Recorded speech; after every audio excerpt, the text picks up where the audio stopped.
नमस्कार, आपका स्वागत करती हूँ डीएनपी इंडिया में। इस वक्त की 10 बड़ी खबरों से हम आपको रूबरू कराते हैं। तो आइए शुरुआत करते हैं खबरों का सिलसिला।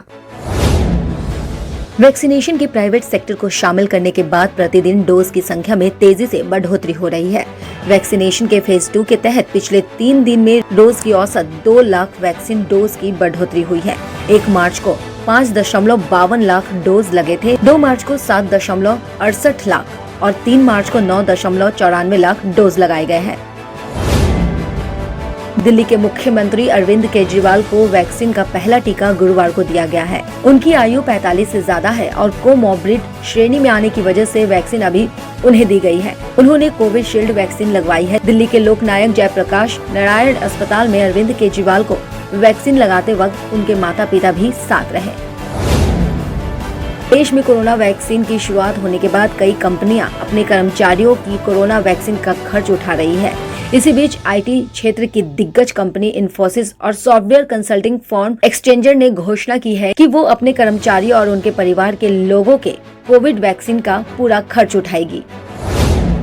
देश में 10 लाख से ज्यादा आबादी वाले शहरों में रहने के लिए बेंगलुरु सबसे बेस्ट, वहीं 10 लाख से कम आबादी वाले शहरों में शिमला सबसे टॉप पर रहा है। केंद्रीय आवास और शहरी मामलों के मंत्रालय ने गुरुवार को ease of living index ranking 2020 जारी की।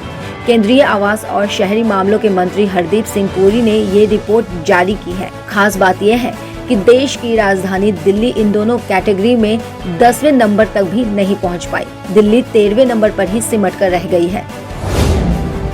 बंगाल चुनाव से पहले जहां एक तरफ नेताओं का एक से दूसरे पार्टियों में आना जाना लगा हुआ है, तो वहीं वो अलग अलग तरीकों से न्यूज की सुर्खियों में बने हुए हैं। ऐसे ही टीएमसी से बीजेपी में बुधवार को शामिल होने वाले नेता है सुशांत पॉल। सुशांत पॉल ने पश्चिमी मिदनापुर की रैली में शुभेंदु अधिकारी के सामने कान पकड़कर उठक बैठक लगाई। सुशांत ने 1998 में भारतीय जनता पार्टी यानी बीजेपी को ज्वाइन किया था, लेकिन वो साल 2005 में तृणमूल कांग्रेस में चले गए थे।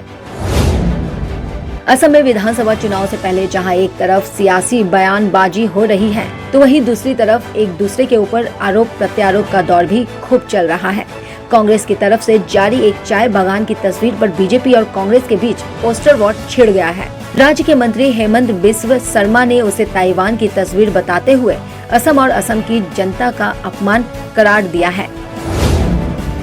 एक्ट्रेस तापसी पन्नू और प्रोड्यूसर अनुराग कश्यप, विकास बहल, विक्रम आदित्य मोटवाने, मधु मंटेना के ठिकानों पर इनकम टैक्स डिपार्टमेंट की रेड आज भी जारी है। इन पर टैक्स चोरी का शक है। तापसी और अनुराग के घरों के साथ ही ऑफिस में भी छापे पड़े हैं। आईटी डिपार्टमेंट के अफसरों ने इनके दफ्तर से 3 लैपटॉप और 4 कंप्यूटर जब्त किया है।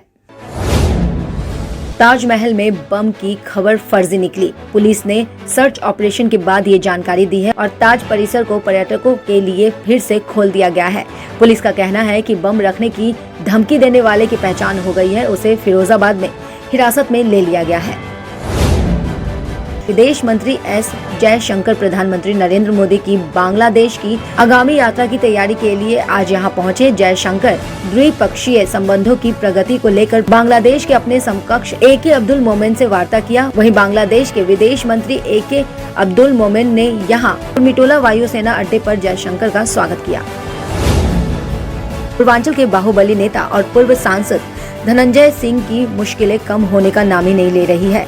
लखनऊ के चर्चित अजीत सिंह मर्डर केस में धनंजय की गिरफ्तारी के लिए ताबड़तोड़ छापेमारी किए जाने के बाद यूपी सरकार अब हाईकोर्ट से मिली उनकी जमानत निरस्त करने की तैयारी में है। सूत्रों के मुताबिक सूबे के गृह विभाग ने धनंजय की जमानत निरस्त कर उन पर कानूनी शिकंजा कसने के लिए हाई कोर्ट से नियुक्त सरकारी वकीलों से राय मांगी है। खबरों की और जानकारी के लिए देखते रहिए डीएनपी इंडिया। तब तक के लिए नमस्कार।